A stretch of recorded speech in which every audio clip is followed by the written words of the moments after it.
Praise the lord. Good morning. ప్రభువైన యేసుక్రీస్తు శుభనామంలో మీ అందరికీ వందనములు. చిన్న ప్రార్థనతో ఈరోజు దేవుని వాగ్దానాన్ని స్వతంత్రించుకుందామా?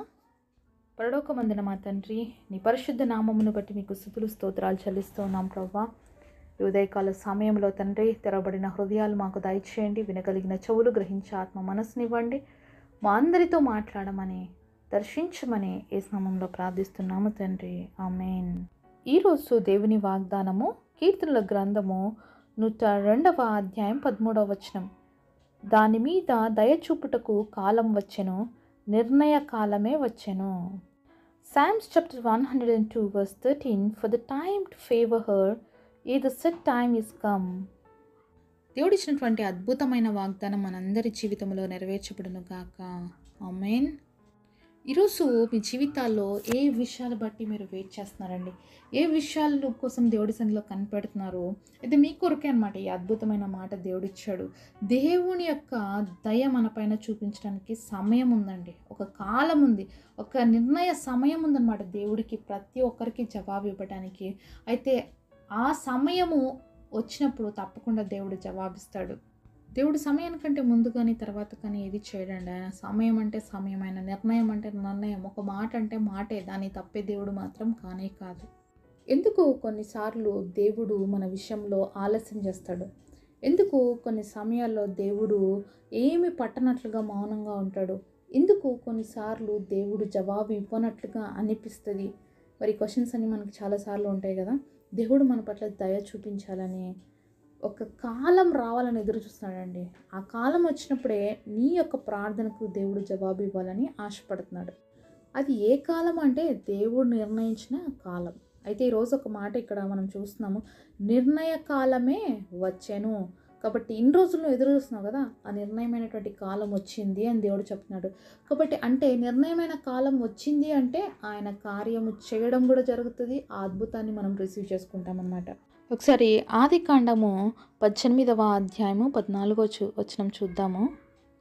యెహోవాకు అసాధ్యమైనది ఏదైనా ఉన్నదా? మీదటికి ఈ కాలమున నిర్ణయ కాలమందు నీ వద్దకు తిరిగి వచ్చేదను, అప్పుడు శారాకు కుమారుడు కలుగుననెను. అలాగే ఆదికాండము 21వ అధ్యాయము 2వ వచనం చూద్దాము. ఎట్లనగా దేవుడు అబ్రహాముతో చెప్పిన నిర్ణయ కాలములో శారా గర్భవతి అతని ముసలితనమందు అతనికి కుమారుని కనెను. ఇక్కడ దేవుడు అబ్రహాము శారాలకి చెప్పినప్పుడు ఒక నిర్ణయ కాలంలో మీకు కుమారుని ఇస్తానని చెప్తున్నాడు. ఇదే నిర్ణయ కాలం అంటే వచ్చే సంవత్సరం కంతా ఈ సమయంలో మీకు ఒక బిడ్డ ఉంటాడు అని చెప్పాడు. అలాగే మనం 21వ వచనంలో చూసినప్పుడు కూడా దేవుడి మాట అదే అలాగే చూస్తున్నాం. అబ్రహాముతో చెప్పిన నిర్ణయ కాలంలో శారా గర్భవతి అయిందంట. అంతేకాకుండా అతనికి ముసలితనమందు కుమారుని కనింది అని చూస్తున్నాం. మరి ఇంత వయసు వచ్చిన తర్వాత దేవుడు వాళ్ళకి ఎందుకు పిల్లలు ఇవ్వాలనుకున్నాడండి? వాళ్ళకి ముందే ఇచ్చేయచ్చు కదా దేవుడు. మరి ఇంత ముసలి వాళ్ళు అయినాక పిల్లలు ఇవ్వగలిగినటువంటి శక్తివంతుడైన దేవుడు వాళ్ళ యవ్వనంలో ఎందుకు ఇవ్వలేదు? మరి వాళ్ళు ఇంకా బాగున్నప్పుడు, వాళ్ళు ముసలితనం రాకముందే ఎందుకు దేవుడు వాళ్ళకి పిల్లల్ని ఇవ్వలేదు? ఇలాంటి క్వశ్చన్స్ ఆలోచిస్తున్నప్పుడు కొన్నిసార్లు మనకి ఆశ్చర్యంగా అనిపిస్తుంది కదా. ఎందుకు దేవుడు అలా చేశాడు? ఎందుకు ఇంత ఆలస్యం చేశాడు? ఎందుకు వాళ్ళ విషయంలో ఇంత లేట్ చేశాడు అని అనుకుంటుంటాం. అలాగే మన వరకు కూడా వస్తాం, ఎందుకు నా విషయంలో దేవుడు ఇంత లేట్ చేస్తున్నాడు ప్రతి విషయంలో? ఎందుకు అప్పుడే ఇచ్చి ఉండొచ్చు కదా, అప్పుడే ఇచ్చేసి ఉండొచ్చు కదా, ఎందుకు ఇవ్వట్లేదు? ఇలాంటివి మనకు కూడా చాలా డౌట్స్ వస్తాయి. ఇప్పుడు శారా జీవితంలో ఏ విధంగా దేవుడు అద్భుతం చేశాడో నా జీవితంలో కూడా అలాగే అద్భుతం చేయాలని దేవుడు ఆశిస్తూ ఉన్నాడు. ఈరోజు మరి పిల్లలు లేని వాళ్ళ ప్రతి ఒక్కరికి ఎవరైనా ఒక మాదిరి, ఎవరైనా ఒక నిరీక్షణగా దేవుడు పెట్టున్నాడంటే అది అబ్రహాము శారాలేనండి. ఎవరికైనా పిల్లలు లేకపోతే ఎగ్జాంపుల్గా ఎవరు చెప్తాం తెలుసా? అబ్రహాము, తర్వాత శారా జీవితాలు తీసుకొస్తాం. దేవుడు వాళ్ళకి వృద్ధాప్యంలో ఇచ్చాడండి పిల్లలు. మీకు ఇవ్వలేరా? వెయిట్ చేయండి, ఇప్పుడే కదా 2 ఇయర్సే కదా మీకు పెళ్ళి అయ్యింది, 10 సంవత్సరాలే కదా అయ్యింది, వాళ్ళకి 100 సంవత్సరాలు ఎప్పుడు ఇచ్చాడు అని చెప్తుంటాం కదండి. మళ్ళీ దేవుడు ఒక వ్యక్తుల్ని మన జీవితంలో అలాంటి పరిస్థితుల గుండా తీసుకోకపోతే వాళ్ళ గురించి ఈరోజు మనం మాట్లాడతామా? వాళ్ళకి ఆ రోజు ఆ పరిస్థితిలో దేవుడు ఇచ్చి వాళ్ళని కంఫర్ట్ చేశాడు కాబట్టి ఆ కంఫర్ట్నెస్ని ఈరోజు కూడా పిల్లలు లేని ప్రతి ఒక్క తల్లిదండ్రులకు కూడా దేవుడు ఆ తల్లిదండ్రులని మాదిరిగా పెట్టి కంఫర్ట్ చేస్తూ ఉన్నాడు. అయితే నిర్ణయ కాలంలో వాళ్ళని దర్శించాడు. మీకు నెక్స్ట్ ఇయర్కి పిల్లలు ఇస్తానని మాట ఇచ్చాడు. అదే నిర్ణయ కాలంలోనే వాళ్ళని దర్శించాడు.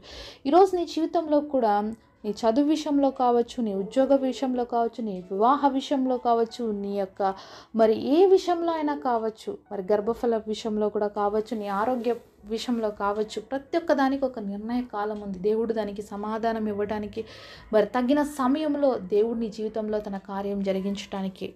మరి అబ్రహాము అలాగే శారా జీవితంలో ఒక అద్భుతమైన విషయాన్ని చూడొచ్చండి.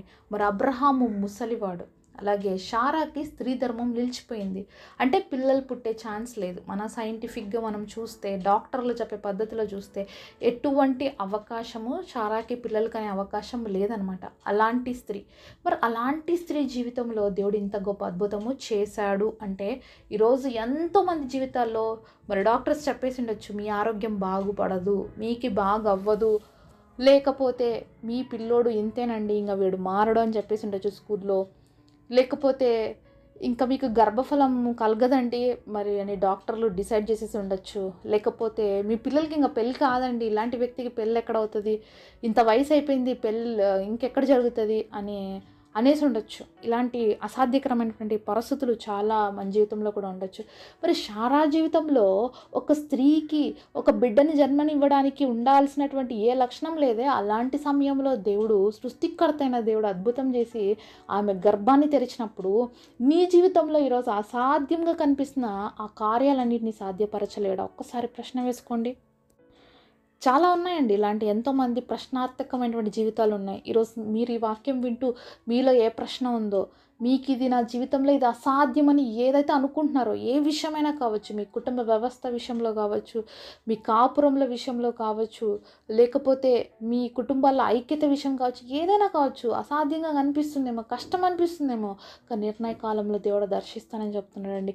నా సమయం వచ్చినప్పుడు దేవుడు ఆ కార్యం చేస్తాను, నామానికి మహిమ తెచ్చుకుంటానని చెప్తున్నాడు. అనేకులకి మనల్ని మాదిరిగా చేయడానికి దేవుడు అనేక సార్లు మనల్ని వెయిట్ చేపిస్తాడు అండి. అందరినీ వెయిట్ చేపియడండి దేవుడు.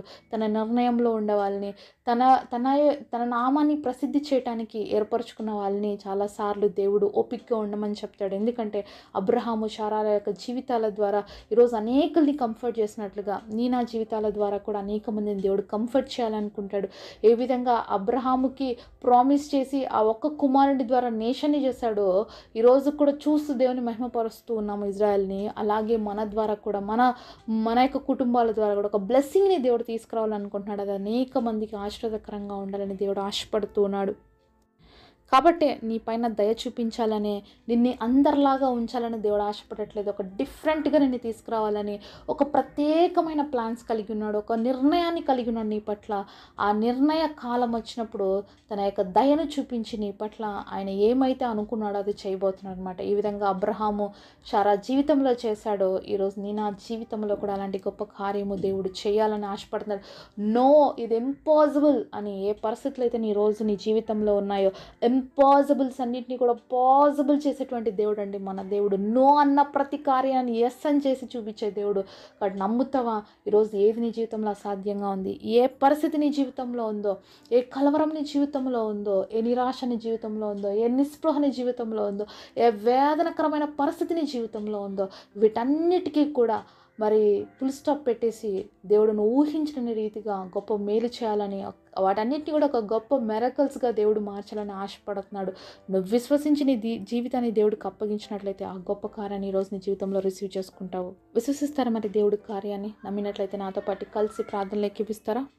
పరిశుద్ధులైన మా తండ్రి, మీరు మాతో మాట్లాడిన ప్రతి మాట కొరకు వందనాలు తండ్రి. ప్రతిదీ కూడా నిర్ణయ కాలంలో చేసే దేవుడు తండ్రి.